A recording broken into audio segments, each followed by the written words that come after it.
Shabbat Shalom. How many of you listen to NPR? How many to This American Life? You ever heard of the journalist Hannah Jaffe-Walt? Mm-hmm. It is January 2001, and the place is Philadelphia. And I am a rabbinical student.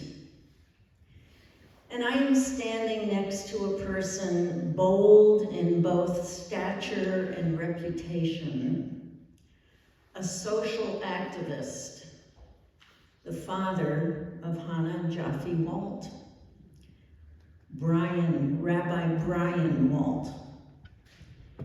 We are standing because all the seats are taken in this room in his synagogue. A workshop is going on about the ancient Jewish ritual of preparing a body for burial and preparing the soul for Olam Haba, the world to come. It involves a tradition that is a tradition we do when we mark a transition, which is mikveh, which for a live person means purification by immersion in water. But for the dead, we bring the water to them. If you want to read a little bit more about it, go to the New Testament, because the Marys were planning to do it for Jesus.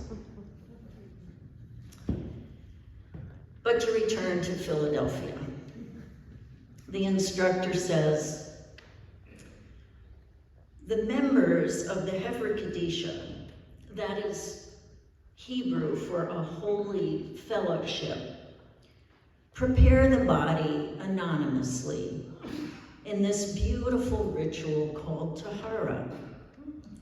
Can you say that with me? Tahara. Tahara. Family members of the deceased are never involved, so as to relieve them of this challenging task. A hand shoots up. Why can't the family members do it ourselves? I lean into Rabbi Brian Walt and whisper, oh my God, your congregants are really something. They always want to do everything themselves. He smiles, he raises one eyebrow, and he says, yeah, they want to do it themselves. He's proud of those God wrestlers. Mm-hmm. Fast forward a few months.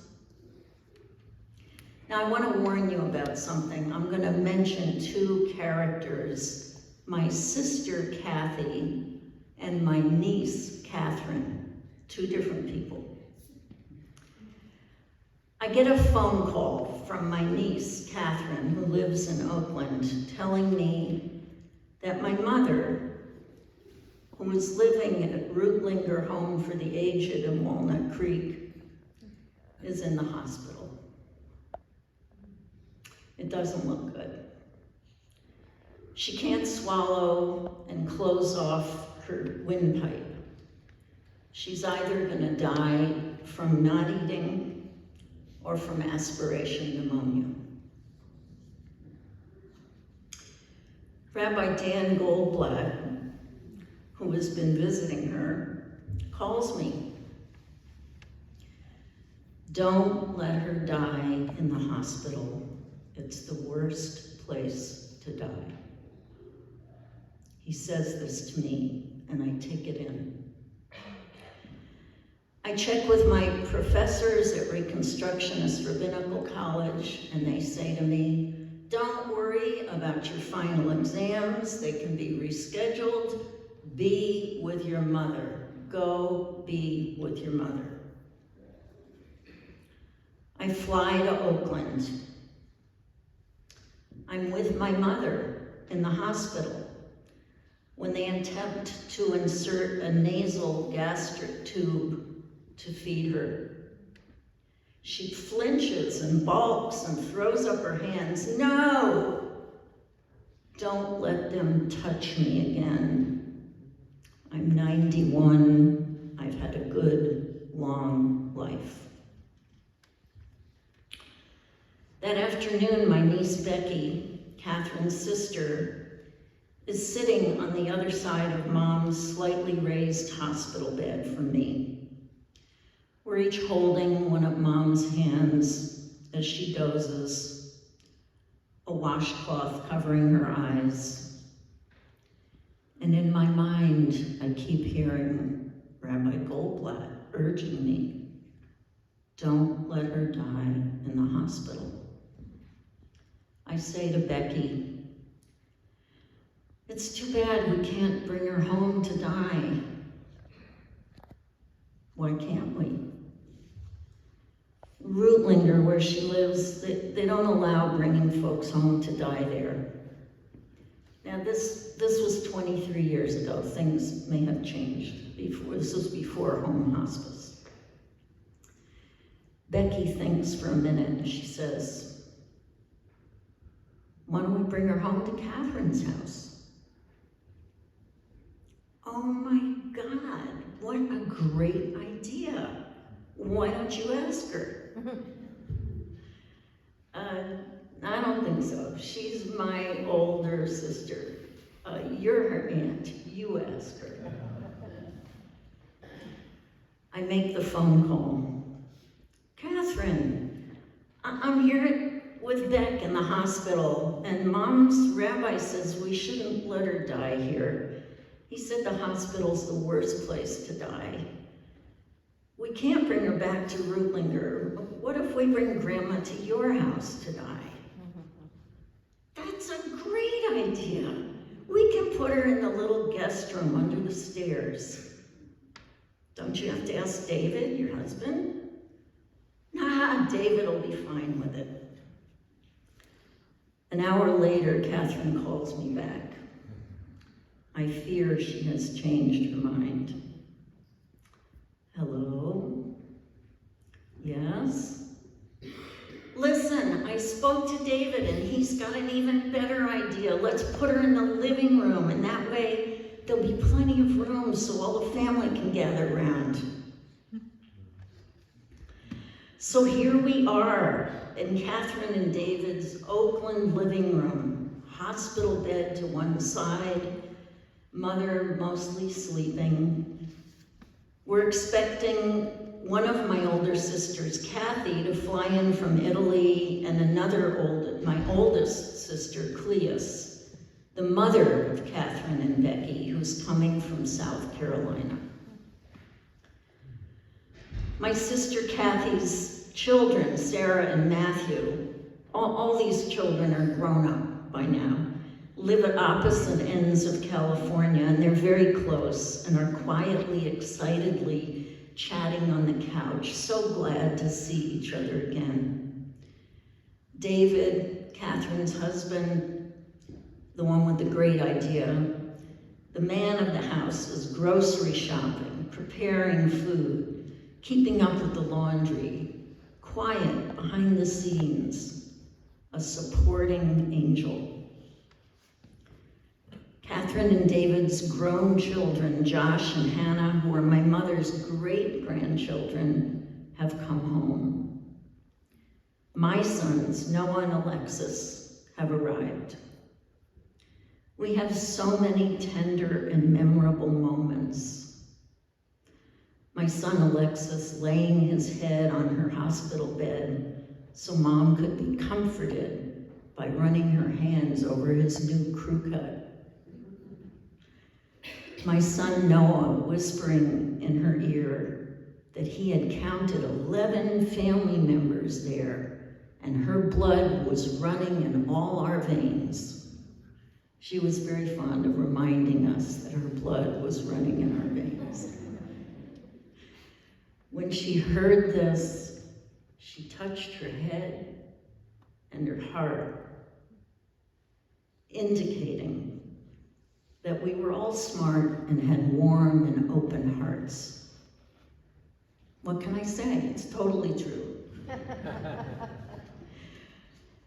Well, by that night, everyone had arrived, greeted each other, and all went to bed.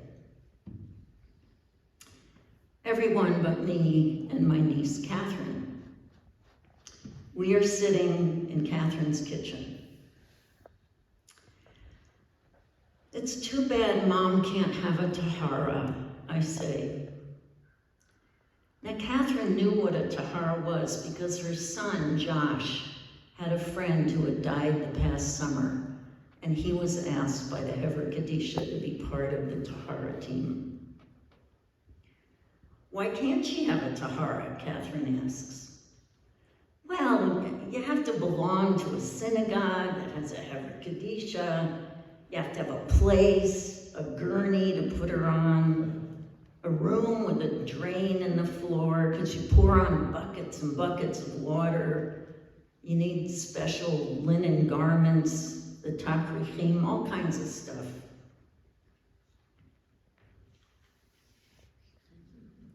We could do it outside on the patio. It has a drain. We could use our aluminum rod and nylon webbing chaise to put her on. Can the neighbors see? Not really. Do you have linen pants and a shirt? Yeah, I have a pair of slacks I never wear. I think I have a shirt too. I think I need my water bottle.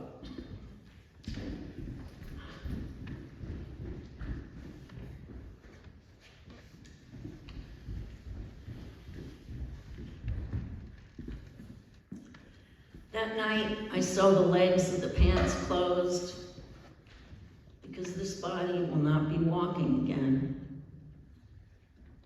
I cut off the pockets and I sew the slits closed because this body will not be carrying anything in pockets again.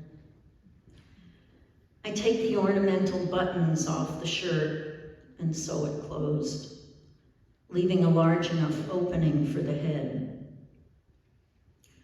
I sew the cut-off pockets together to make a little head covering. It looks sort of like a prototype of what would years later become known as the pussy hat. My sister Kathy sleeps in the living room on a cot with my mom there in the hospital bed. The next morning, June 4th, 2001, at 4:40 in the morning, Kathy hears Mother take her last breath. Those of us in the house are informed as we wake. We are all stunned. It has actually happened. Iris Merrick, mother, grandmother, great-grandmother, has died. We are all onenim, mourners, whose dead lie before them. But Catherine and I, we have a plan. All we have to do is break it to the rest of the family. We call a meeting on the back patio. The unknown is before us and we're all a bit anxious. I begin to explain. There's this beautiful ritual, a Jewish ritual, of washing the dead. It takes a few people. My niece Sarah begins to laugh and tell some joke. I get controlling. Sarah, this is a serious thing. There's no chit-chatting and laughing and making jokes. This is a serious thing. Oh, Aunt Sue, stop squashing my freedom of expression.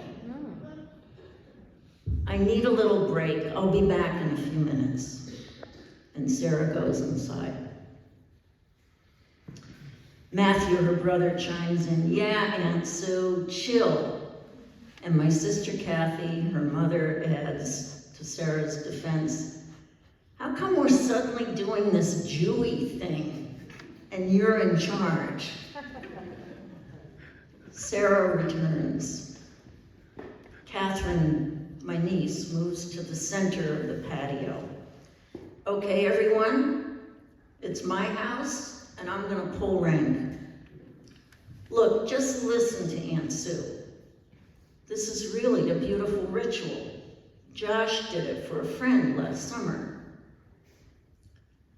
She's cleared a space for me once again, so I continue.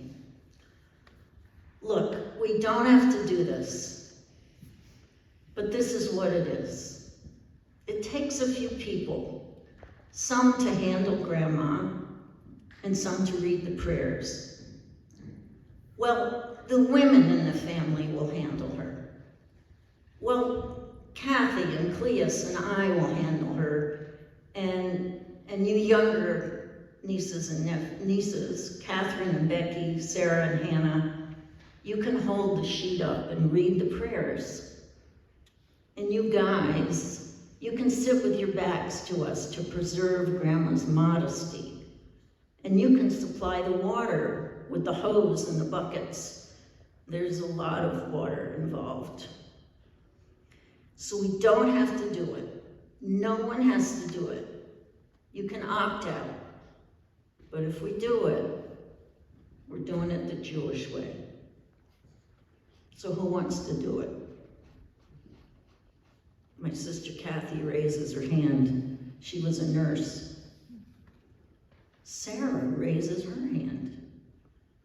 Catherine and Becky opt in, and then Cleus, their mother.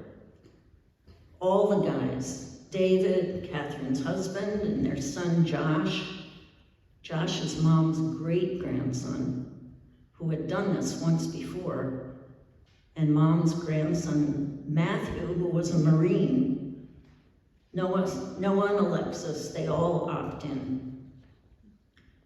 Josh's sister, Mom's great-granddaughter, Hannah, the youngest among us, 19 years old, says, I want to, but I'm really scared. Sarah moves over to her cousin and puts her arm around her. Hannah, why don't you stand next to me at the beginning, and if it gets to be too scary, I'll leave with you. Hannah opts in. They both stayed through the whole ritual. So I call Rabbi Brian Walt. Brian, I'm in Oakland, California, and my mother died this morning. Baruch Dayan Ha'emet, Me'ira, what can I do for you? Well, Brian, my family wants to do the Tahara. Could you fax me the liturgy? The ritual is in my hands within an hour. Now, what happens next, I'm going to describe to you through a piece written by my niece, Becky. Becky was with me in the hospital. She wrote this for her writing class the next day. Its title is Iris Cleansed.